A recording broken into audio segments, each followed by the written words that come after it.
All right.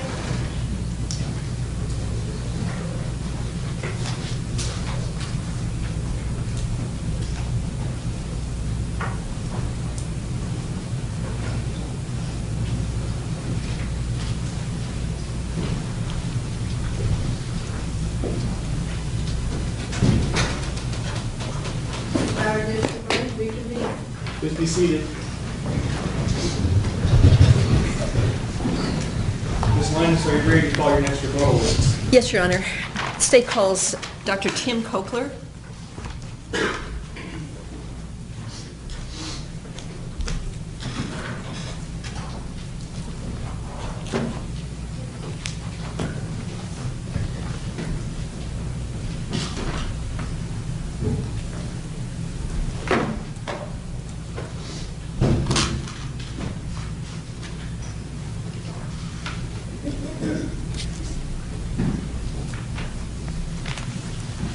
Sir, do you solemnly swear or affirm that any testimony you give in this case will be the truth, the whole truth, and nothing but the truth? I do. Please take your seat.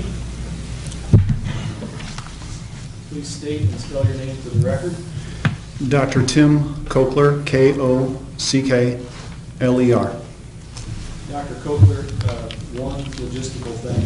Please make sure that the lawyer has finished their question before you start speaking. Yes, Your Honor. Go ahead, counsel. Thank you, Your Honor. Dr. Kokler, could you tell us your current occupation? I'm a licensed psychologist in 6 states, the state of Utah, the state of New Mexico, the state of California, the state of Nevada, the state of Arizona, and the state of Iowa. Where do you live currently? I currently reside in St. George, Utah. Can you tell us what your degrees are?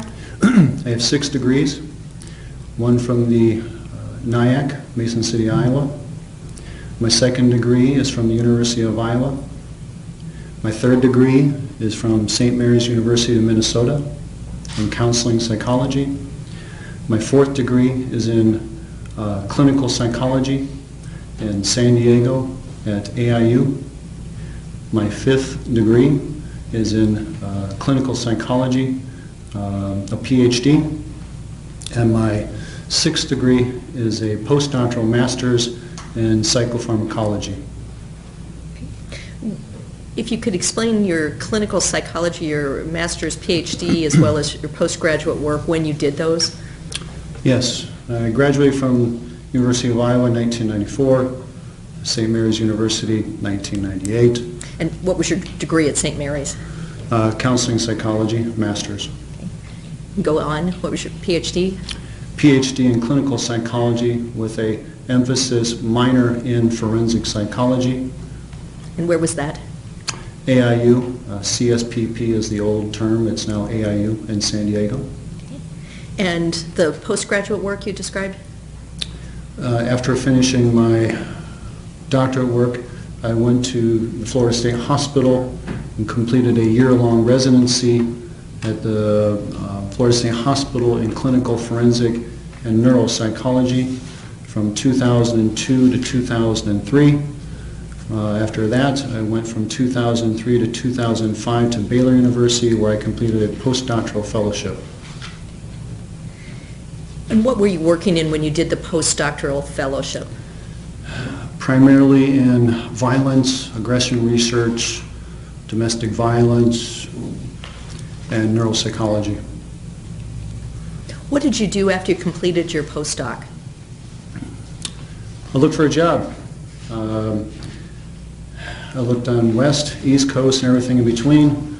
There was a very attractive medical center in St. George, Utah. I went there in May of 2005 and started their neuropsych department. And I worked for Dixie Regional Medical Center from May 2005 to April 2012. During that time, I had a side part-time forensic practice. After I broke away from the medical center, April 2012, I resumed full-time private practice, which I've been doing ever since. So you've been in full-time private practice since 2012? Yes, that's correct. So is that your current employment then? Yes, self-employed. In addition to your private practice, well, let me ask you this. Can you describe what your private practice entails, what kind of patients you see? Typically, my private practice is comprised of neurological evaluations, so I see strokes, Parkinson's, dementias, multiple sclerosis, lots of mental health cases, psychosis, depression, anxiety. The bulk of what I do in my private practice is simply assessment, lots of evaluations. Do you also do some consulting in addition to your private practice? I do. I began consulting at the Iowa Medical and Classification Center in 2007 in Coralville, Iowa. In there, we get all of the psych legal cases from the 99 counties. So if there's a psych legal issue that is brought up in the courts, they are sent to IMCC for restoration, for treatment, psychiatric treatment.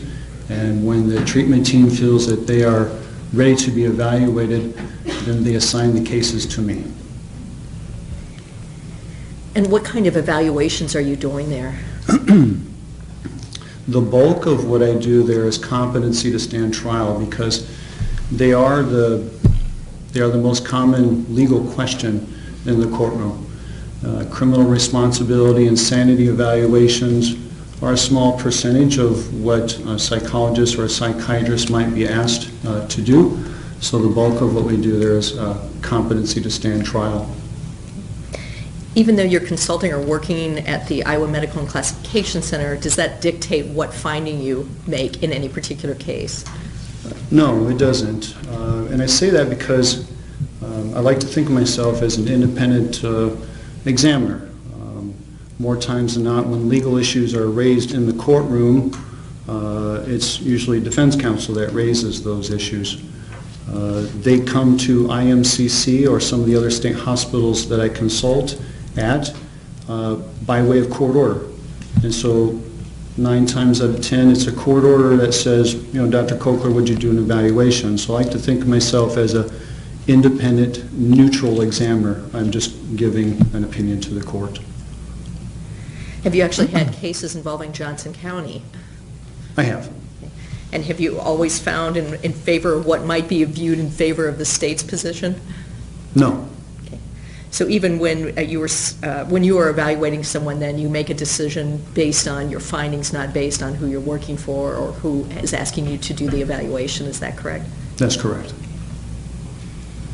I might also add, counsel, that I've been doing this at IMCC more times than not on a monthly basis since 2007. When we had the recession there was a little time where they had to break away and not have me come in.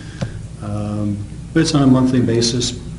Typically get 3 to 4 criminal cases to do for the state. I also consult in New Mexico as well on a monthly basis. Have been doing that since June 2013.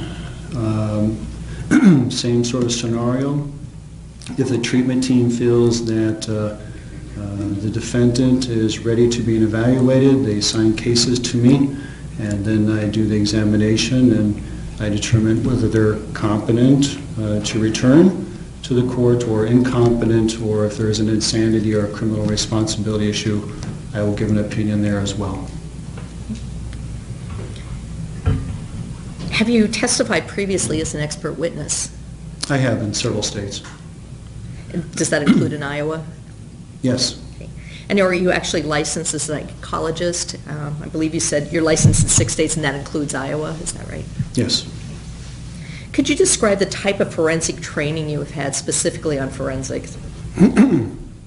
As I mentioned earlier, I completed an APA accredited, American Psychological Association accredited program. They're very competitive. Once you get out of your doctoral program, you don't simply just go find an internship. It's incredibly competitive. I found one of the top forensic internships to go and train, and very exceptional training. I did so for a year. Along that way, or prior to, when I was doing a master's work in Minneapolis, I was very fortunate to train with Dr. Paul Reitman. Completed a 600-hour practicum, forensic practicum as well with him. While I was in San Diego doing my doc work, I did some correctional psychology, so I did a year-long internship at one of the California correctional institutions as well. I'm a published author in forensic psychology as well as neuropsychology. I have peer publications out there, and I also have a book chapter as well. You mentioned neuropsychology. Can you explain what that is, and what your background is and education in that? Neuropsychology is about neurological functioning and how that impacts one's behavior, how one functions. If you have a stroke in a certain part of the brain, what does that mean? What does that mean for daily functioning? How does it impact your world? If a person's suffering from dementia, there are different types of dementia. I can determine that. I can tell you what kind of treatment is required, and I will let the referring physician know what kind of treatment is needed for this particular neurological case. Neuropsychology it's a long road. Beyond your standard PhD, they want you to do a 2-year fellowship in neuropsychology, and I have done so. It's more medically based. You get a lot of neuroanatomy, you get psychophysiology, you get a lot of medical coursework just outside of what you get in psych. So it's a very intense, very long program. By the time I got done with my 6 degrees, it was 15 years later and lots of student loans. So there you go. Do you know what the breakdown is between cases that you take for the prosecution or for the defense? I would like to say it's around 50-50. I can tell you right now, for example, that on my current caseload, I have 4 defense cases, 3 in Utah that I was just retained. One of them happens to be an attempted murder case. The other one has some felony charges. I have a capital murder case in Arizona that's been going on for a year. At IMCC, we have a couple criminal responsibility cases going on right now. Again, I like to think of myself as being a court-appointed expert to do so. I don't think I have any prosecution cases on my caseload right now. The information you've told us about regarding your experience and training, is that contained in your curriculum vitae? Yes. May I approach, Your Honor? May.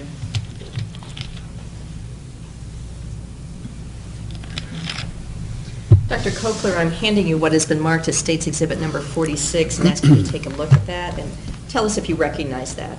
I do. And how do you recognize that?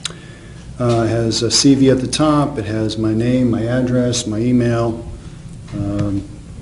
credentials, things like that. This is mine. Okay. Is this an updated copy? It is. Your Honor, the State would move to admit State's Exhibit number 46 into evidence. No objection, Your Honor. Exhibit 46 is admitted. Thank you.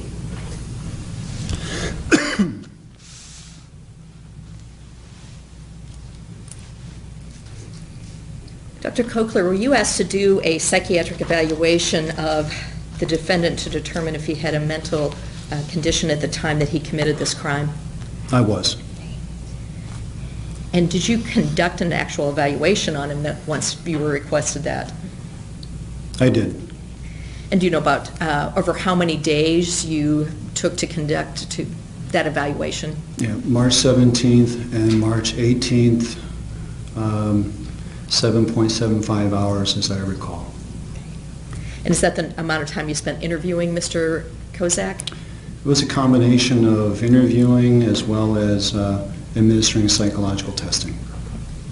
Prior to doing the evaluation on Mr. Kozak, did you also receive a variety of pieces of information about the case? I did. Did those include reports, video, audio tapes of different parts of the investigation? Yes.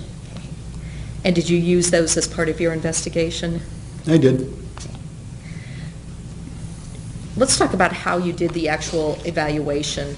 When you did the evaluation, is there a particular way that you like to do these evaluations on people you're evaluating for mental responsibility at the time of the crime? Yes. Whenever an examiner performs a criminal evaluation, it's important that we give the standard forensic warning. It's called standard forensic practice. In this case, I met with Mr. Kozak and said, I'm Dr. Kokler, I'm here to conduct an evaluation at the request of prosecution. Everything we talk about today is not private, it's not confidential. In fact, everything we talk about goes into a written report.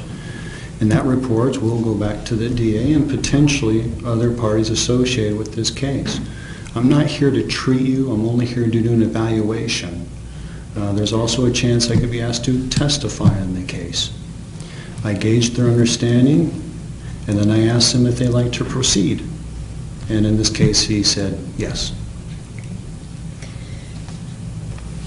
Can you describe then, after you do the forensic warning, what you do next in the evaluation? In this case, we move forward with the clinical interview. So I interviewed Mr. Kozak, asked him relevant history about where he was born, where he was raised, wanted to ask him about psychiatric history, medical history, substance use, any criminal history, military service, things like that. I'm going to come back to the interview in a minute, but did you also have him take any kind of psychological test? I did. And what psychological test did you have him take? Listed there on pages 2 and 3 of my report, we have the structured inventory of malingered symptoms.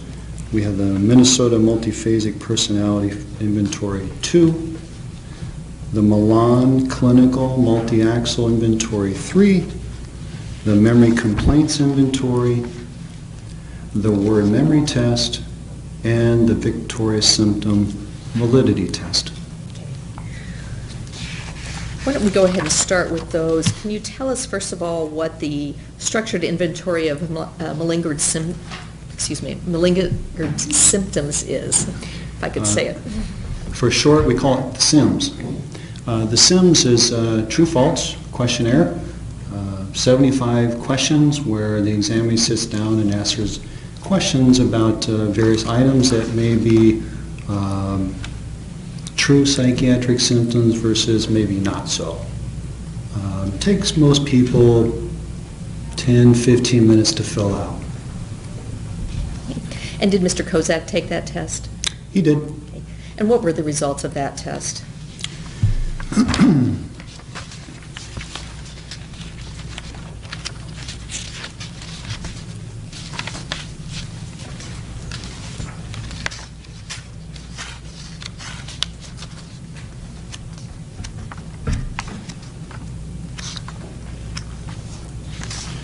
On page 5 of my report, there were 4 subscales that were elevated. In this case, Mr. Kozak had elevated on neurological impairment, affective, or which we call mood symptoms, low intelligence, and amnesia. His overall score of 19 exceeded the score, the recommended cutoff score by the manual, which is 14. So the overall score was also above the recommended cutoff score of 14. And what does that mean, to be above the recommended cutoff score? Well, this is a screening measure. It's a quick little measure to see how the patient is reporting his or her symptoms. In this case, based on the cutoff score itself, it means that the patient or the examinee is over-reporting symptoms. And what does that mean, to be over-reporting symptoms? Well, let me give everybody an example. If I came in, walked in the courtroom, and I bumped my knee, and somebody asked me, "Oh, Dr. Coakley, you okay?" And I kind of brushed it off, said, "Oh yeah, I'm fine." That would be under-reporting. Now, if I said, "Oh yeah, you know, it hurts, but it'll probably be fine," that's probably how most people would respond. But if I came in and said, "Oh, my leg is broken, and I can't walk anymore, and I can't go on," that's over-reporting the symptoms, what's currently going on. You also mentioned you gave the MMPI-2, and can you explain what that is? The MMPI-2 is also a true-false paper and pencil test that consists of 567 items of true-false fun. It takes most examinees a couple hours on average to fill it out. It's the gold standard in personality assessment. It's frequently used in the courtroom settings. We use it in law enforcement evaluations. We use it in disability evaluations, FAA evaluations. It is the most widely researched personality test that we have out there. It's been around since 1940, and so this is a very popular measure. In this instance, in my professional opinion, that Mr. Kozak was again over-reporting symptoms, and therefore I couldn't make any sort of inferences or draw any conclusions from what he was telling us. Did you also give the, what's referred to as the MCMI-3 test? I did. I'll let you explain what it is. Thank you. The Milan, or the MCMI-3, is also a personality inventory. It's a kind of a sister to the MMPI-2. This one has 175 items of true-false, again, paper and pencil tests that Mr. Kozak filled out for me. In this case, we're also seeing more evidence of over-reporting of symptomatology, very honest in terms of what he was answering for us, but in terms of over-reporting, that was evident again. What were your findings from this particular test that were done? Well, again, we had somebody who was being incredibly open and honest about what he was saying, but it was incredibly high, that he was, again, over-reporting symptoms.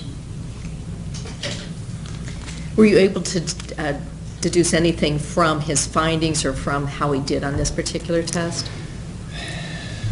Other than that. Okay, so the MMPI and the MCMI, again, they're sister, we'll call them sister tests. The MMPI does a much better job determining who's maybe under-reporting their symptoms or over-reporting their symptoms. We know from the research that head-to-head comparisons, the MMPI does a better job at telling us who's pulling our leg. Okay? The MCMI came back as being questionable in terms of whether the clinician should interpret it or not. I did, and I put a cautionary note there in my report.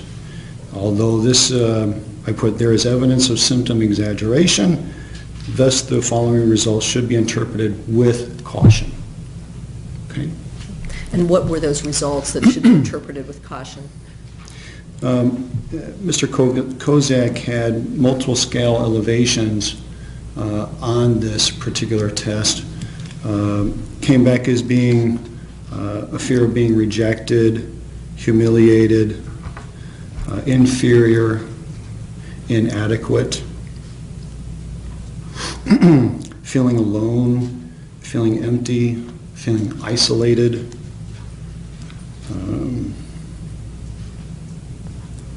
living a solitary sort of lifestyle,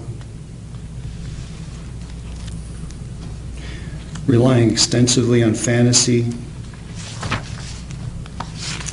Also reported in here feeling energetic, hard-headed, socially intolerant, a predisposition toward aggressive outbursts,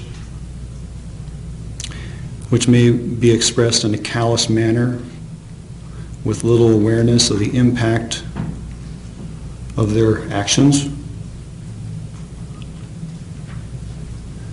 Being tough-minded,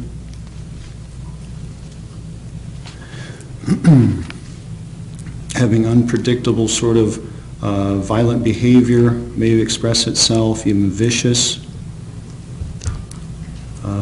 manipulation of other people, controlling of other people. and it summarizes what basically was in there. Okay, thank you. In doing these tests, are these tests excuse me, let me start again. Are these tests that you use and that these are assessments that are recommended by your profession? Yes, they're empirically validated. They've gone through, some of them, decades of research on criminal defendants, again, law enforcement folks, and so on. So they have been subjected to peer review and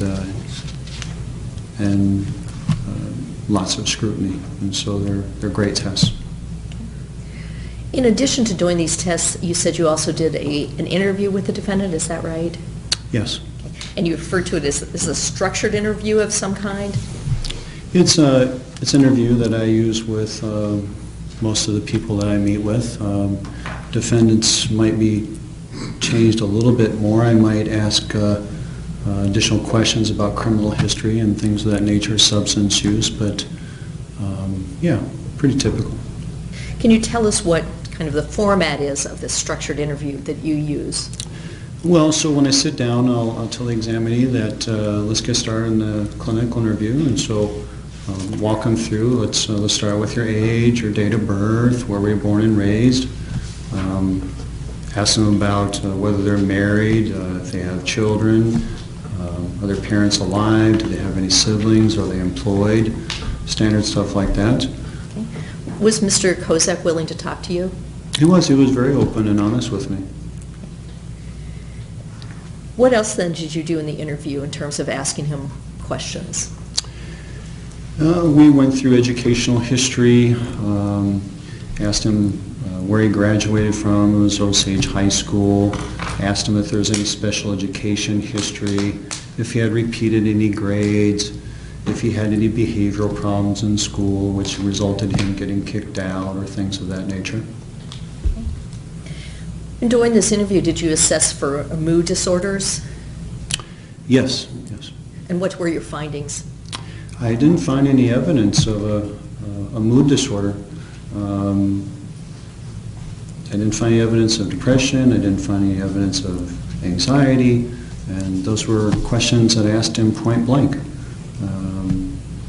You take that from the clinic review, then you take the psychological testing, and you kind of bring everything together and put it together like a little puzzle, and I didn't come up with a mood disorder. Did you, you mentioned you asked him about his history. Did you ask about psychiatric history as well? I did. And what did he tell you? Mr. Kozak told me he's never been hospitalized for a psychiatric reason, such as getting hospitalized for psychosis or suicide attempt or chronic depression or anything like that. So he didn't report any history of psychiatric hospitalizations. He also said that he didn't have any outpatient mental health treatment prior to being arrested.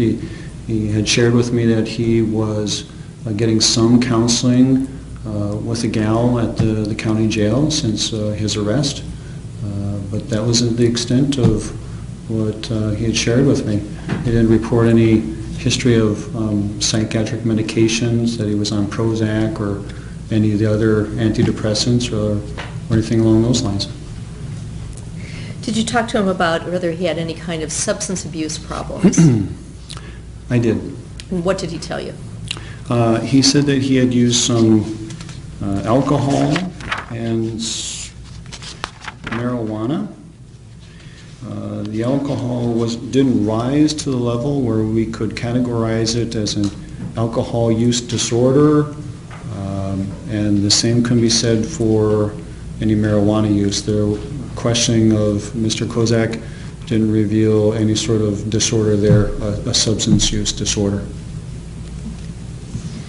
I'd like to turn then to, let me back up. In addition to the reports you received about the crime, the investigative reports, etc., and your interview with Mr. Kozak, did you ask him or talk to him about whether you should obtain information from other sources, family, etc.? I did. And when did you discuss that with him?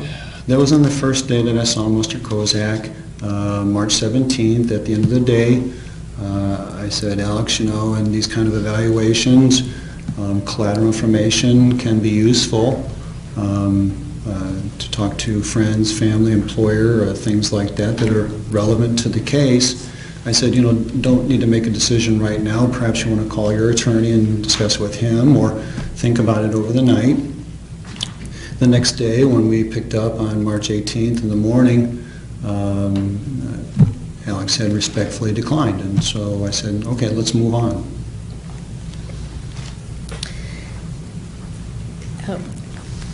Did you include in your evaluation looking at kind of behavioral observations section? I did. And what does that mean, a behavioral observations section?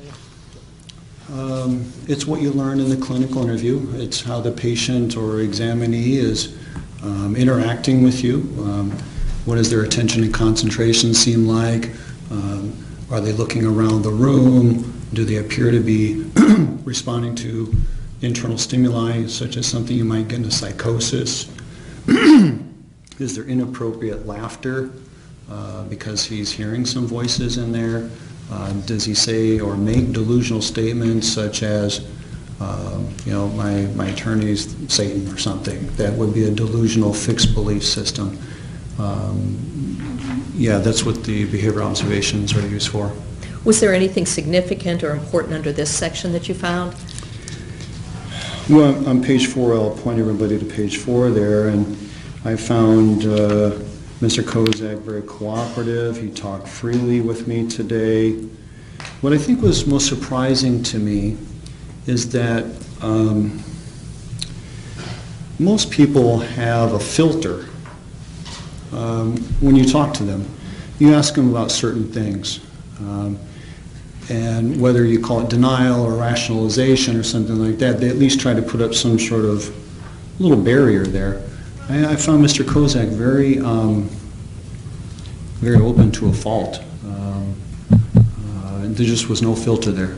Every question asked, it was very point blank, matter of fact. In speaking with him, did you go through what he recalled and what he could tell you about what led to him being charged with the crime in this case? I did. And in doing that, did you question him about things leading up to that day, what was going on, those kinds of things? Yes. With these kind of evaluations, you want to walk the examinee through prior to, during, and following the alleged event. It's important you get a person's thoughts, feelings, and behaviors. Those are very important to doing any criminal responsibility evaluation. In talking to him about what was leading up to this, to the event of Andrea being shot, did you assess whether or determine whether he had any delusions or hallucinations leading up to that time? In my questioning with Mr. Kozak, there was no evidence of delusions or any type of hallucinations. How did he describe, or what did you assess for his mood leading up to this? I asked him point-blank questions, how was your mood, how were you feeling on the morning of June 12th, what were your thoughts about that, anything unusual about that morning? Everything was always negative. No, there was nothing unusual, nothing abnormal about it. Did he note for you some of the specific things that were going on, such as what his relationship was with Miss Farrington prior to June 12th of 2015? Yes. And what did he relate about that relationship? He described it as an emotional affair. He also called it an interesting relationship. Did he seem to be fairly attached to her, or how did he describe the relationship?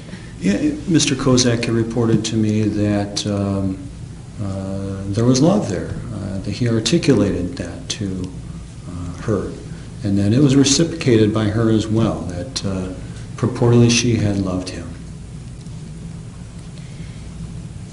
Did he say it was or describe the length or the kind of the pattern of the relationship? Well, Mr. Kozak had said that the relationship started around November 2014. and that there was some courting that went on there, that he wanted to take Andrea to the Aldine concert. Apparently she was a big fan of Mr. Aldine. And that he also had sent her a bouquet of flowers to work, and so there was a little bit of courting going on there. But primarily, Alex has said there's just a lot of texting going on, that there really was no physical relationship there. There was just more of a texting relationship. During this time, had he also told you about his marriage and things like that? Yes. Okay. And also about Ms. Farrington being involved in another relationship? Yes.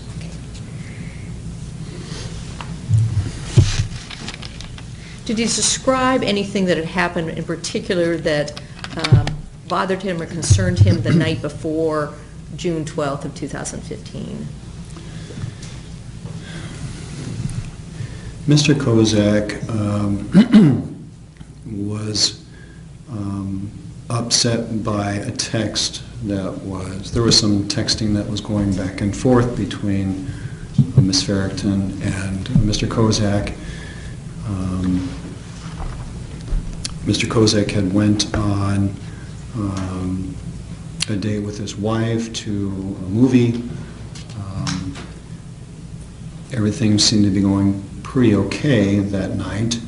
The next day, Alex had shared with me that things were okay, that the next morning things were good. In fact, if you look at the text message, he texted Andrea in the morning, and his response was he was doing good, exclamation point. So nothing really abnormal about that. He seemed to be having a pretty good day that morning of June 12th. Things seemed to go south with the final goodbye, if you will. That the last text of Andrea saying, "Fine, bye," and that just seemed to end the relationship at that point. Did he indicate that the relationship that they had agreed to break off the relationship prior to the movie the night before? I'm sorry, Counsel. Sorry. Had he indicated to you that he and Ms. Farrington had broken off their relationship before the movie the previous night? I'm looking at page 9 in your report in the top paragraph, if that helps. Thank you, Counsel.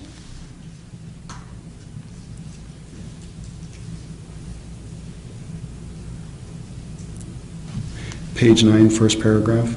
Yes. Yeah, it says, well, all day Andrea and I had pretty much been texting, and right before the movie, we decided to break it off again, which it didn't bother me at that point because it happens so often. Might as well fully let go and be cool with just being friends, and period. You said then, but he continued on saying the next day he got up, texting, said things were good. Is that right? In the text that I reviewed, yes, that's correct.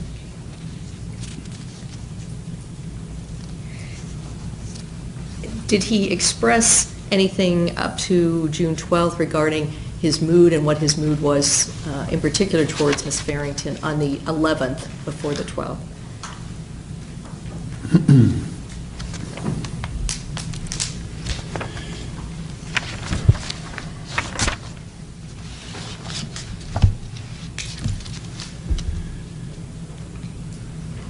On the morning of June 12th, I asked him, how were you feeling? He said, indifferent, really just another day.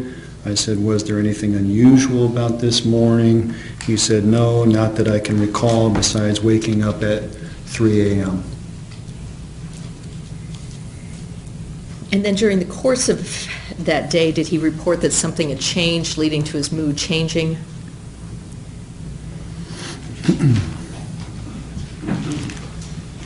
Yeah, it was at that point when Andrea said that she was no longer interested in Mr. Kozak. I asked him about his emotions, and Mr. Kozak had learned that she possibly might be having another relationship with another person, or possibly friend. I asked him how his emotions were. He said, kind of angry again, more like betrayed though. You know, it was like the realization you were on an island alone, and the person you were there with is leaving you and you are watching them go.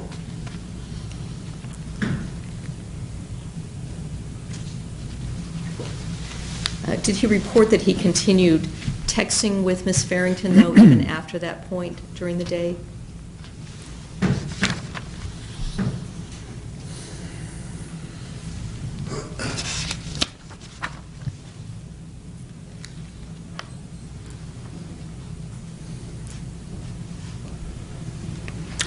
Where are you at, counsel? Is there a page that you're looking at? On I page- have no objections if she shows it back. I have no objections. Thank you. Okay. Thank you, counsel. May I approach you? You may.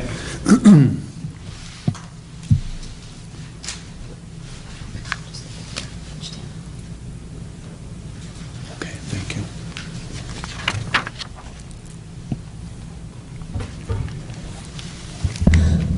Yes, on the page of, page 10, last paragraph, Mr. Kozak had shared the following with me.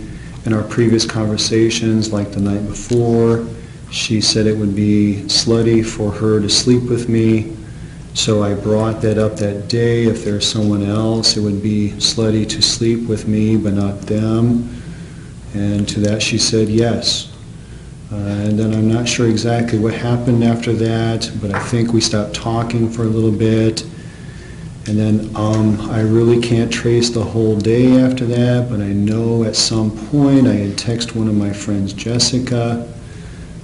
She's only in this case because of this text message. So I text her how I was feeling at that moment with some colorful details that are kind of incriminating. Okay. I'm going to go on. Did he later describe how he was feeling later in that day as he was leaving the mall or leaving his work? Or you had mentioned earlier when there was the last text, did he describe how he felt when he got the last text of fine, bye?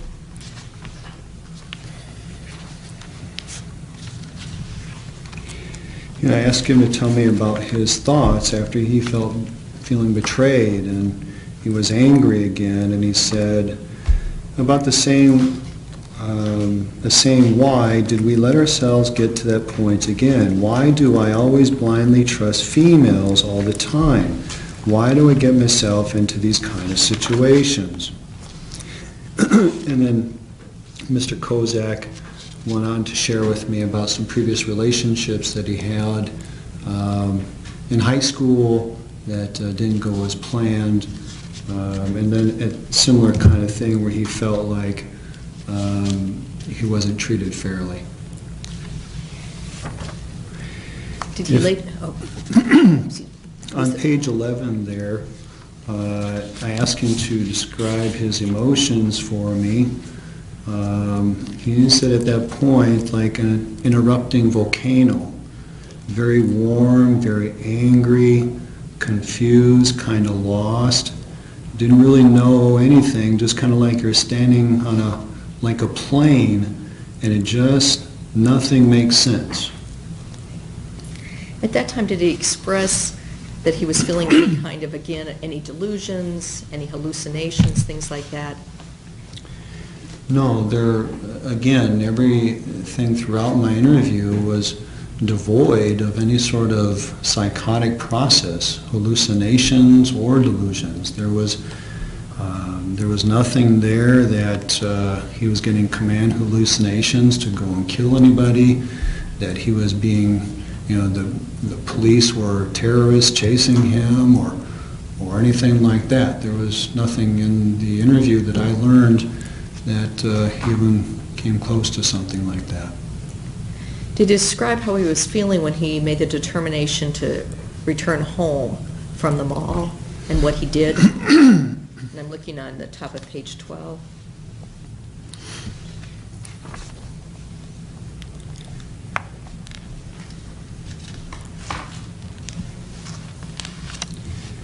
Okay, so he says, so at that point, I remember returning to the security office, and he tells me roughly around 6:30, returning my radio and my keys, and then getting in my car and going home.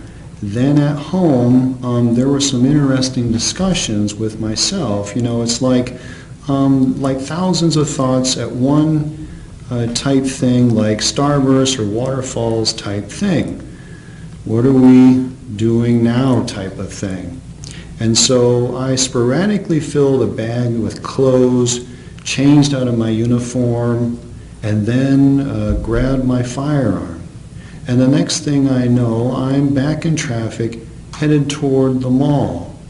Then I would describe it like a driving force of determination, which accounts for the few. There was like 2 people that said I almost hit them while driving through the parking lot. Honestly, I don't remember the people. But then I swung a tight left into a handicapped space, walked in the door, was confronted by one of the people who said I almost hit her. She said, I think it was, you need to learn to drive better. Gave her a polite, smile nod, acknowledged, but no verbal answer, period. With that information that he gave you, were you able to make an assessment about kind of what he was, what his emotional state was at that time, or how would you describe it? Okay, so he comes into the parking lot and parks at the nearest front parking spot, as he tells me later in the interview, as a matter of convenience for a quick exit. And to be able to, despite feeling like a volcano, as he put it, and drive in there somewhat erratically into the parking lot, and then to be confronted by a victim, or allegedly someone who he almost hit, he was able to maintain his composure. He was calm, cool, and collected. He didn't verbally attack her. He didn't strike her, but acknowledged her, and then continued on into the mall. And did he describe for you what he did once he had passed this woman when he got into the mall? He walked in the direction, continued the direction to where Andrea worked. And did he tell you what he did to Andrea? He did. And what did he tell you?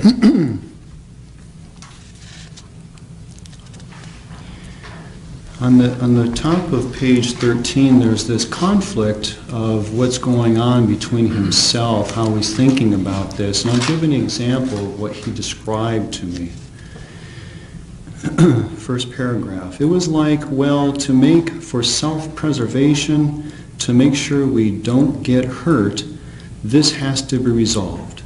You know, that is where the thought process, getting rid of the object of pain, shoot the person.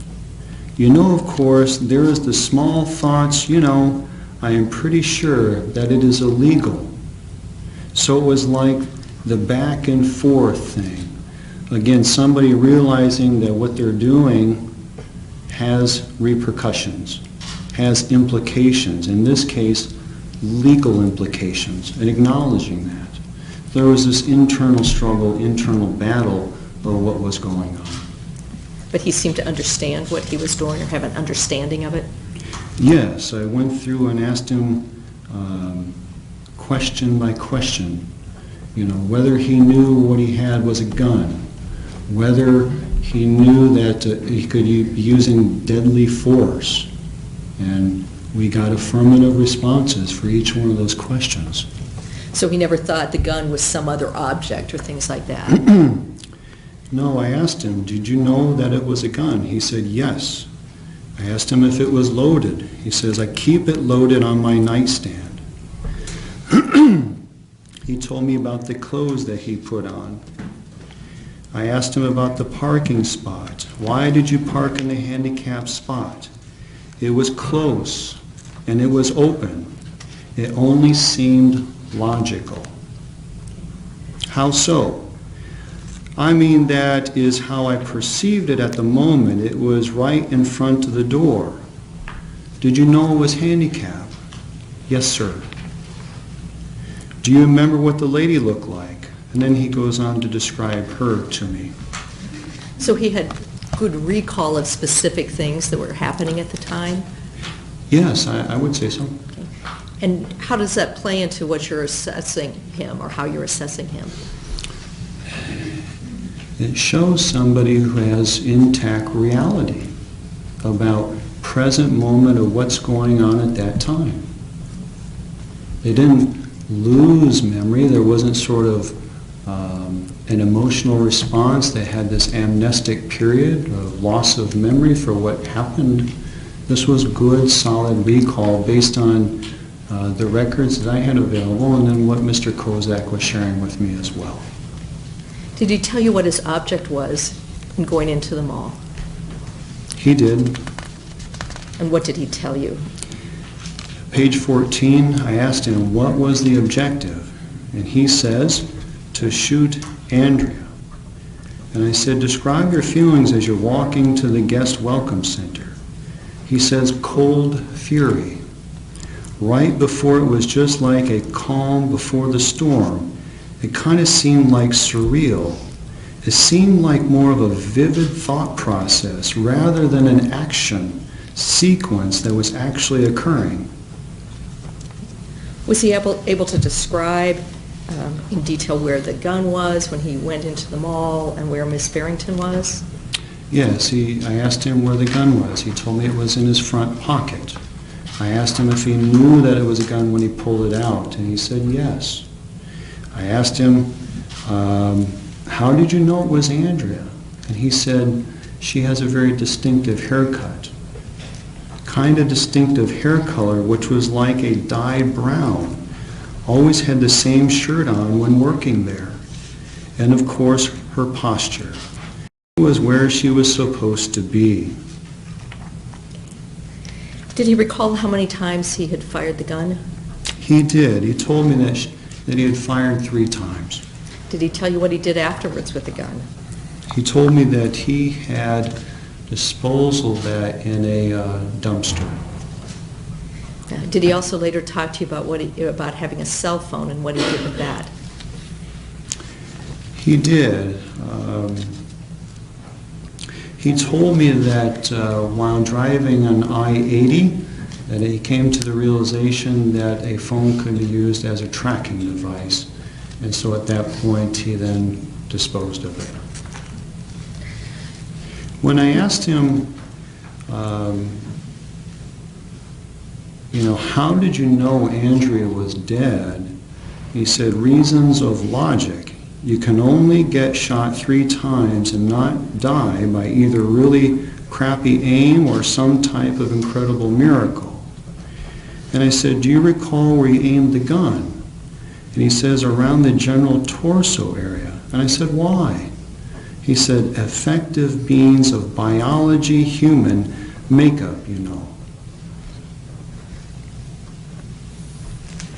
Did he seem to remember and recall things even then after the event as well, partially disposing of the cell phone as well as the police apprehension, things like that? Yes, and we continued our interview. I asked him about any unusual thoughts that he was having after departing the mall. And he says, none that I can recall of. I asked him how he knew they were law enforcement officials following him. And he said, the usual marked patrol cars with lights on top. And I said, why did you pull over? He said, no real desire to prolong anything. It was more like an auto response. Oh, there are lights behind me, better pull over.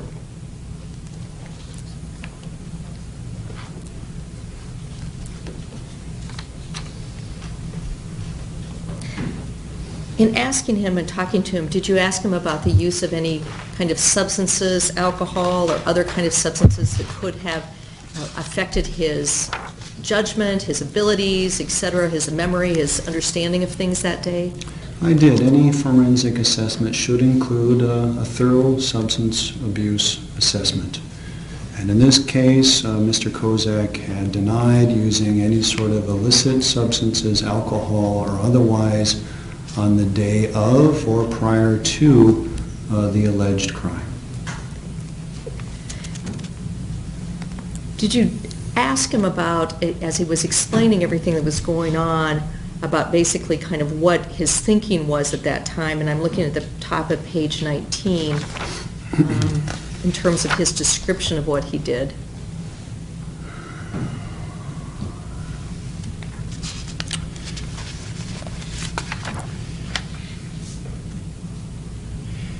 On the bottom of page 18, if I may continue there, he says that he took a very analytical standpoint for such a primal avenue because it didn't look like we had been hurt. It wasn't like shock value. That is what happened.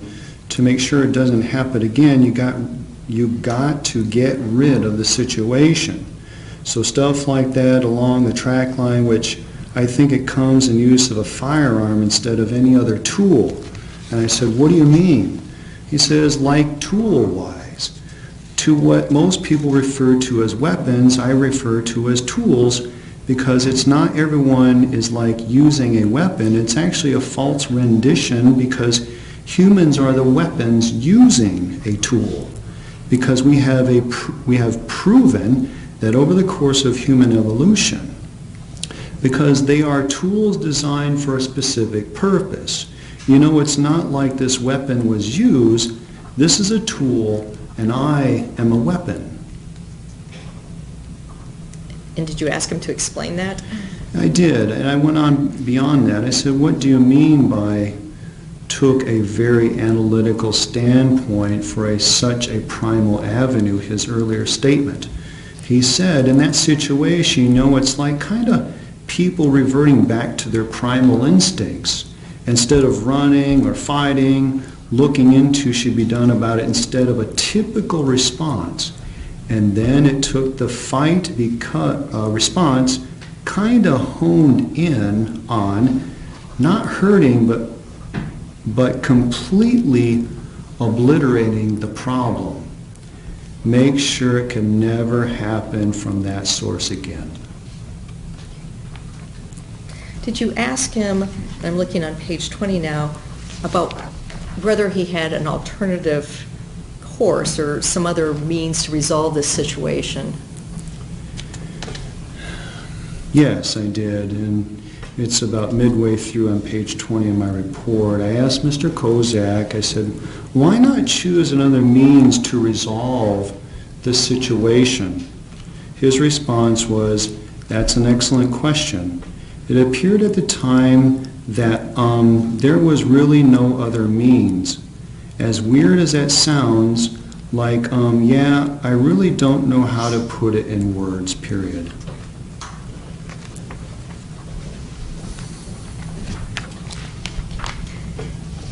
And did he tell you at some point what his object was when he entered the mall?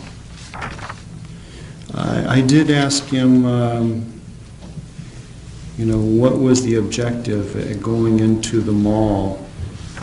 And on top of page 20, he said the objective was to shoot Andrea.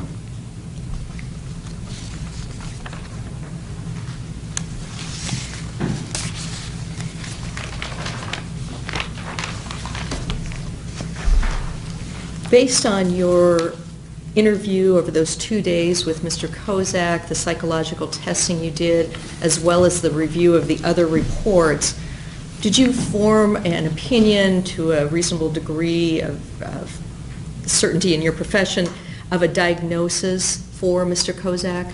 I did. And what did you decide?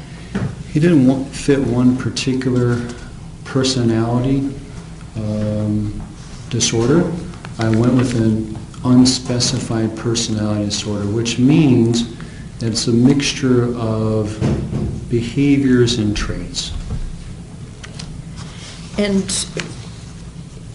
Can you explain a little bit about what a personality disorder is versus other kinds of mental illnesses like schizophrenia, depression, etc.?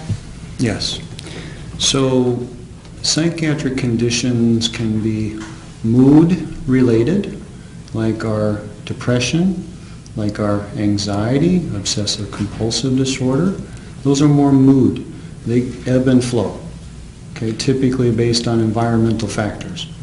So, for example, if my Hawkeyes beat the Cyclones, Cyclone fans are going to be a little dysphoric, okay? So there's a situation where the mood can change, okay?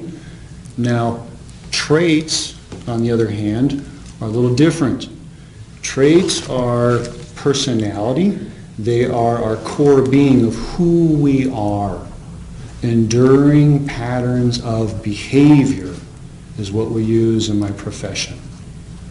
You don't typically change those with medications or things like that. The mood stuff, the depression, sure, we can give them some Prozac or other, yes. Personality stuff, pretty hard to change. Is a personality disorder something that's a fairly common disorder that you'll see people with? Sure, your next door neighbor can have a personality disorder. Your coworker, yes, they're out there and they live day to day, carry on normal activities. Is there anything about the diagnosis of unspecified or otherwise specified personality disorder that would somehow prevent Mr. Kozak from being able to carry on his other duties, working, being married, other things like that? No. Would it prevent him from being able to set objectives for himself, goals for himself, and be able to accomplish those? No. Would the personality disorder be what is controlling him, or is that more of a description of what his personality is and what he's choosing to do? It's a description of behaviors that a person possesses, okay? So let's take the black sheep of a family member. Maybe that person is had several run-ins with the law. They've been in and out of the penitentiary, and those kind of individuals are diagnosed as antisocial personality disorder. They're your stereotypical criminal. But does that exclude them from making reasonable choices, rational choices about whether they should rob a bank or not? No. Antisocial people can be impulsive as well. They do reckless things. They enjoy living life in the fast lane. They like sensation-seeking behaviors. But that personality disorder does not interfere with their ability to make good, sound decisions if they so choose so.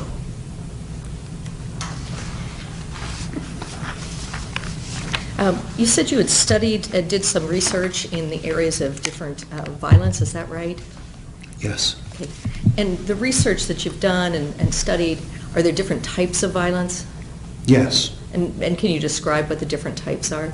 So in my research, we look at affective crimes, affective also known as impulsive, versus predatory, which is more planned, orchestrated, goal-directed activity.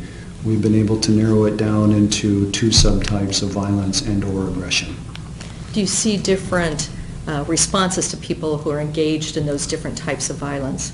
Yeah, in certain research tasks, if you have, say, a predatory person who has more psychopathic, antisocial qualities, when you give them challenging tasks, they won't have any sort of arousal. So they won't have skin response where they get the sweaty palms or an increased heart rate, other physiological responses. But if you put an impulsive, affective subject in there, they can have those sort of physiological responses, the quickened pulse, the heart rate increases, and things like that.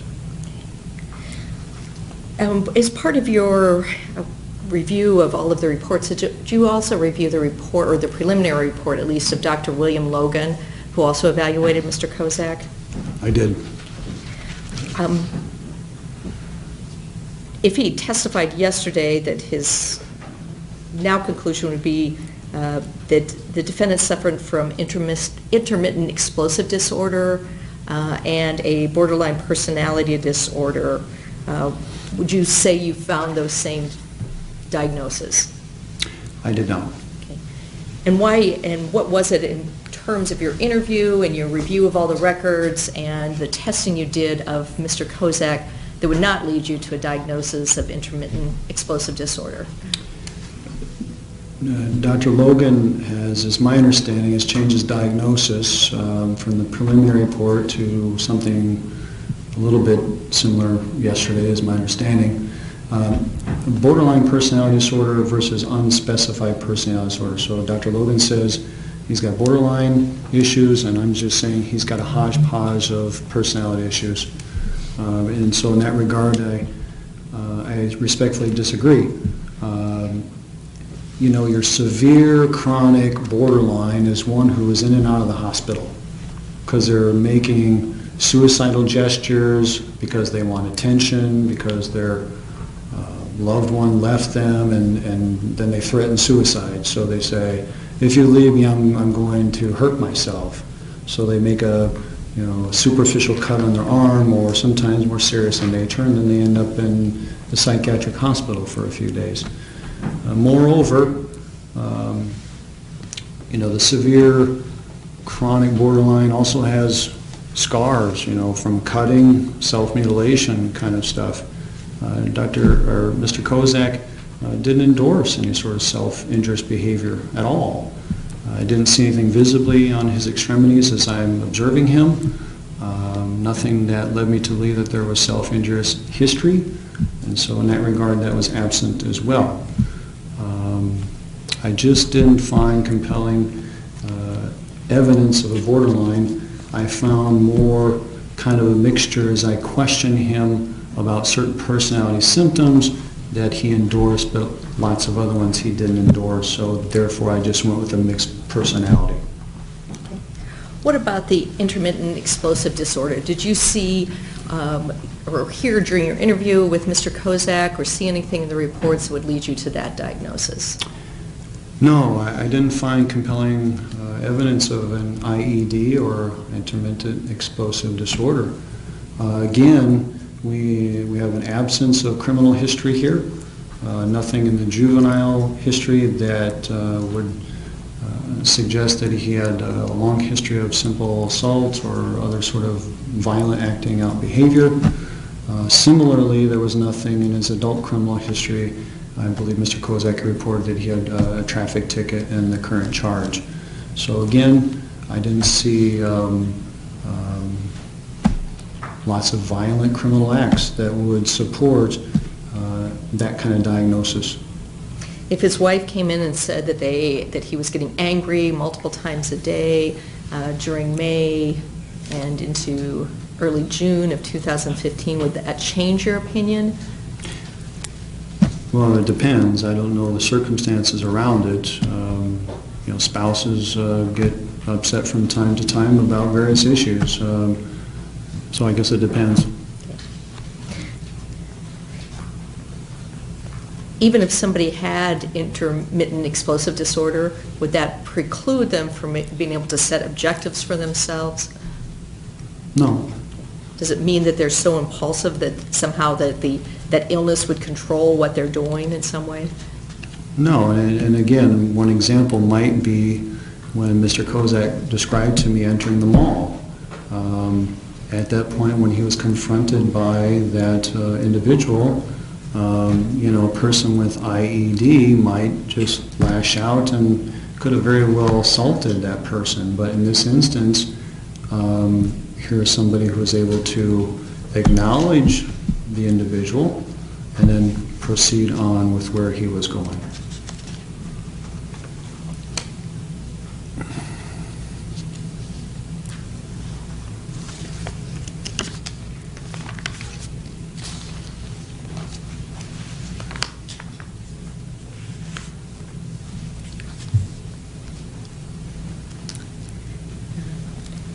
Based on all of your information, did it appear that Mr. Kozak could had a sense of goal-directed behavior?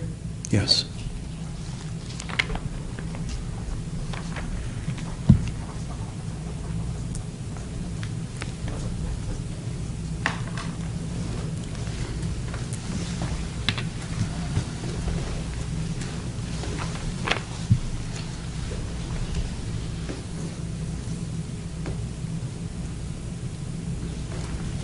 Did you work with anyone else in forming your opinion on Mr. Kozak?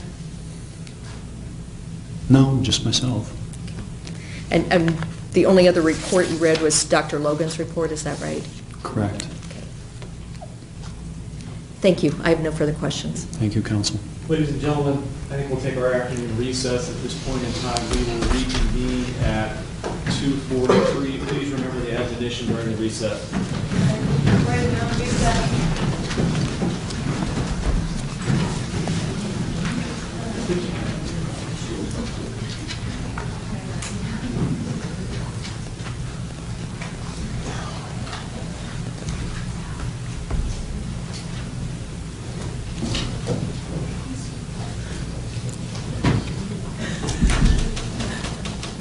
Please be seated. Counsel, is there any formal record you need to make at this time? No, Your Honor. I do want to make one inquiry. We can do that right now, if that's okay, Judge. That's fine. Okay. Did you tape this conversation? I did not, counsel. It was typed. That all you need to know? That's all I need to know, Judge. Okay, so we're off the formal record. Do we still think we're on track to probably finish this witness today? I think I can get through it, Judge. Okay. I wasn't doubting. I just was wondering. I thought maybe you were reading my mind a little bit or something. Well, I don't see any reason why I can't. Okay. I wanted to let you know I have been back through the proposed jury instructions. I have added a few of the instructions Mr. Parrish had in his set that were not in the state set. Those include add an instruction on counsel, if an attorney interviews a witness, that's proper. I've added that. We had an instruction on credibility of non-parties not under oath. I added that. You had requested the one for parties or witnesses under oath, but I don't think we have any witnesses who made prior statements under oath. So I haven't added it yet. I think those were the two additions. There may be a third. They were all general instructions. And Doctor, you can step down right now. Thank you. Thank you, Your Honor. I think I got a note, something about the state thought an instruction was missing from their requested. I have worked from the state's requested instructions. I went through and compared what I have to the state's requested instructions. I don't see any of your requested instructions that I haven't given. I think we were trying to figure out if there was a flight instruction. I'm not sure we submitted it. That I might don't be think you appropriate. submitted one, and I don't see a uniform flight instruction. Okay. So I know you didn't submit one. I Yeah. checked that. I know Mr. Parrish didn't ask for one, and I know there isn't a uniform. At least I could not identify one when I was looking. Okay. I was having trouble finding one as well, so. So I think what I was hoping to do with the instructions, we'll see when we finish today. I was hoping to have a brief discussion about whether there's any obvious major issues, like I should have given one and didn't, or I gave one and I shouldn't have, or there's a huge dispute about language in a marshalling instruction or a definition instruction. And then I'll let you take the sets. We may make a few changes based on that discussion. I'll let you take those change sets home over the weekend. We'll reconvene Monday morning to talk about them, which gives you both the weekend to pour through them and make sure that we haven't missed anything in haste. Now, does that sound like a viable plan to the two of you? Yes, Your Honor. It does, Sean. If you have, I mean, and I'm just bringing this up, I was looking at the first page, and 3 times in the back at close range. Is that something that the state would want in there for some reason? Shot at 3 times killing her, but that's kind of one of the thoughts, I know we backed off on that other issue, but is that really, Yeah, I think I think that's out of the trial information as well as I don't know that that's really in dispute either. well, but I don't think that's the point, though. Is that the issue of whether or not it's in dispute, is whether or not it comments on a fact in it. Those were supposed to be more of an objective look at the evidence. That's my only thought on that paragraph. And I have to apologize, Your Honor, I left the instructions in the law library. So I didn't. the current language reads, to wit, the defendant approached Andrea Farrington at the Coral Ridge Mall and shot her 3 times in the back at close range, killing her. Then it says murder in the first degree includes the lesser crimes of. We've discussed this language briefly before. We modified it slightly. I have to say that I think this is an accurate statement of trial information. If this was a civil statement of the case, I would want it to be relatively neutral. I don't know that we have to have in the back at close range in there. I think 3 times is clearly undisputed. It's undisputed he killed her. The issue in the case is really his mental state and whether he's guilty of first degree murder or a lesser offense. I don't know that I can force you to take it out of there for the sake of a clean record. My preference would be that it be out of there and it not be the source of contention later on. Because I don't think having it in there or taking it out hurts the state, really. Yeah, I think if it says that he shot her, killing her. I think it could say shot her 3 times. I think that's completely undisputed. Yep. It's just those words seem a little inflammatory. And again, I'm not sure that I can force you to take it out. I just think it'll be a cleaner record if it's not in there. Especially since the defendant's asking for it to come out. So would you have extreme heartburn if we just said and shot her 3 times, killing her? That's fine. I know it's not a quick trial information, but it still gets the point across that really that point's not, you have a valid point, it's not in contention, but if it's not in contention, then maybe we don't need to be quite so graphic describing it. So I'll take that out. It'll still say and shot her 3 times, killing her. I mean, this is a murder case, so it is fairly graphic. Yeah, I know.